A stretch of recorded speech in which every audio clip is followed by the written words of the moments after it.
Hey guys, welcome back to the channel.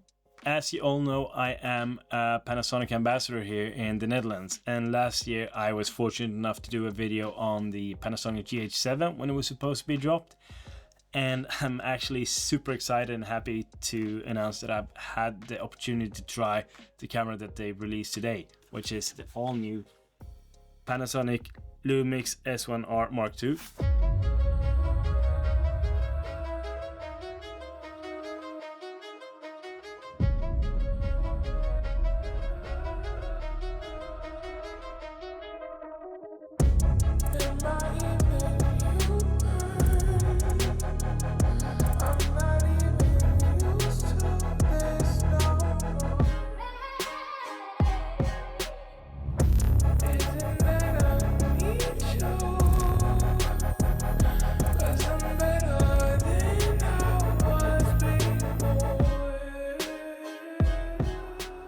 This camera is a beast. It's a hybrid beast, to be honest. It's not catered to videographers, it's not catered to photographers alone. So let me talk you through the specs just a little bit before we get into the video specs. This camera was rumored to come with a 60 megapixel sensor, the same one as in the Leica, but this one sports a brand new 44 megapixel sensor, which is super nice.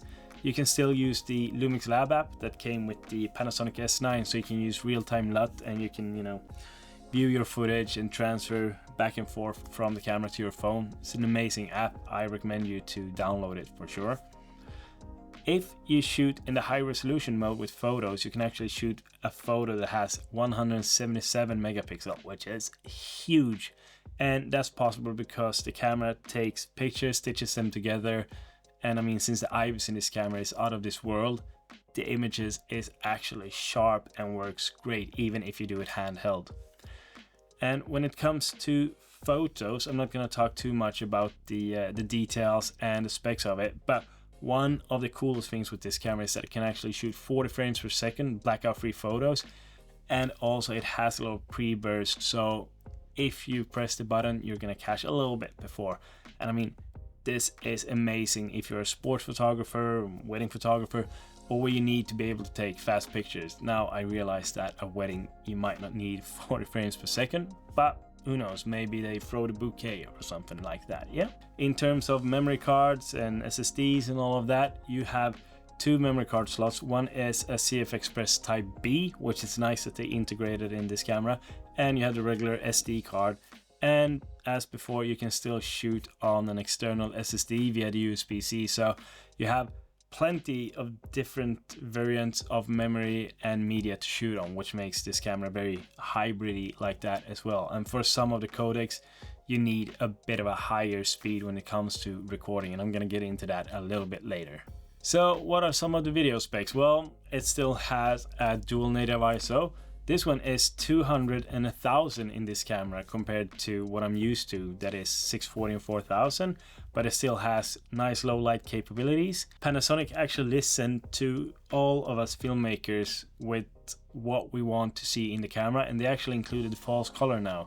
So you have your waveforms, you have your vector scope, and now you can also use false color straight in the camera, which is an amazing function that you can just, buy into one of your quick buttons. It also has a tally light for recording in the front and the back, so the person that you're interviewing can actually see, okay, he's shooting right now, and you will also see, so you're not confused or missing that you're actually recording.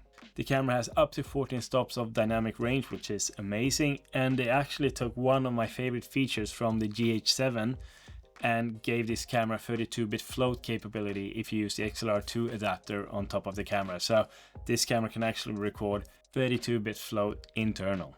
But I do know that you're not here to just listen to me about these small specs. You want to listen to, okay, what's new in terms of the camera? What's the video specs? What can we do? Well, Panasonic really actually gave us what we've been waiting for so long, and I'm going to come to that, of course. But one of the new nice things that we have, it's 8K full frame recording up to 30 frames per second in 10-bit color, and with a firmware update forward, you're going to get 8K open gate, which is just insane. For now, it's 6.4K open gate, 30 frames per second, and 10-bit color. What they actually have now is you have 60 frames per second, 422 all intra, 10-bit, no crop. Yes, yes. They actually removed it. So now we have 60 frames per second, 10-bit, all intra 422, no crop. Yes! But they also now has given us 120 frames per second, 4K, 10-bit color, no crop. So now this stupid argument that we always have to use crop when it comes to slow motion, it's gone. Like, I mean, it's amazing. And they also improved the image stabilization even more, up to 8 stops of image stabilization. I mean, these functions is just amazing. And speaking of even more cool things that this camera can do, they actually included ProRes RAW HQ, ProRes RAW internal with this camera. You can shoot raw video internally in this camera if you use this CF Express Type B or an external SSD. So these functions are insane, especially if you need to shoot, ProRes RAW. You don't need the external recorder anymore. So you can still monitor however you want, but you will record it internal, which is such a huge benefit because you can have your camera a lot smaller, faster, and more streamlined in terms of how you want to set up. So that's an amazing function. Yeah, and of course it's L-mount still, and with the L-mount alliance growing with Leica, Blackmagic, Panasonic, Sigma, the range is just growing ever so much, so you're gonna have a lot of choices in terms of lenses. And speaking of lenses, that actually brings me to today's sponsor of this video, which is mpb.com. MPB is one of the largest platforms in the world if you want to buy or sell used gear securely. They have thousands of products online, with products ranging from lenses, cameras, memory cards to drones, mics, I mean, you name it, whatever you need. You can get it. You can get an old electrical cable for a RED, for example. So what MPB does is when they buy gear, they test it and make sure that it works properly. And then when they sell it to you, they also sell it with a warranty, which makes it a safe buy for you. So if something were to happen or if something wasn't up to par what you expected, you still have a warranty and can get that issue fixed, which makes it, really safe option for you when you want to buy gear. So I've been using MPB multiple times, both to sell gear and to buy gear. And what I really like selling my gear to MPB is that I don't need to put it up on different marketplaces and have people, haggling about the price. They will give me a quote, and as long as the products that I send to them is in the condition that I say, I will get my money. So it's super fast and super easy.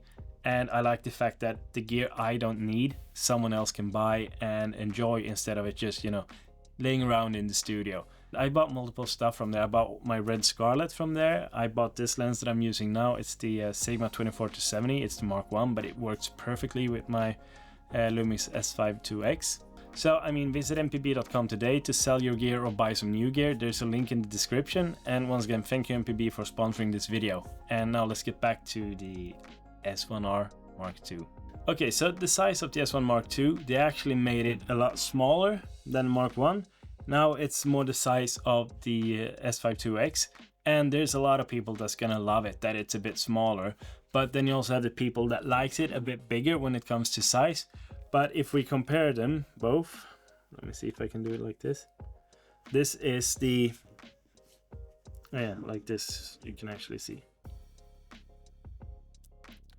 This is a huge difference on, this is the S1H Mark 1 and this is the S1R Mark II, and it's a huge difference in size. And there's some people, like I said, is gonna love it, and some people like it when it's a bit heavier because you get a bit of a more stable image and when it comes to panning. But with that said, like I said before, this one has 8 stops of IBIS, so they also improved the boost IS and the electronical stabilization as well, so it's super stable when you move around. It's actually insane. And the upgraded autofocus as well, so you will have autofocus that finds humans, animals, cars, motorcycles, trains, airplanes, and it also will see if you're in front or if you're from the side, both on airplanes and trains. So it will track a lot smoother than earlier. It will track smoother than my S5 IIX. I've tried it and it's really frustrating now to go back to the S5 IIX, which is also an amazing camera. But this new camera has pretty much everything that I'm missing in the S5 IIX. So yeah, it's kind of an easy switch for me when it actually drops. And price wise, this camera is going to be around 3,500 euros, you know, give or take. I don't have an exact number yet, but so it's still a very, you know, affordable camera compared to some of the competitors that are out there with lower specs. So I think that's a really good thing from Panasonic once again, to, you know, drop a camera with a reasonable price and all the functions that we need. And a few honorable mentions with this camera that I think is a really nice thing, and also the GH7 has it. It's the tilt and flip angle LCD screen. You can literally have it at any angle that you want. This one is dust, splash and freeze resistant. And as I said, it has the tally lamp on the front and the back. So kind of to summarize this new camera from Panasonic, it shoots in 8K.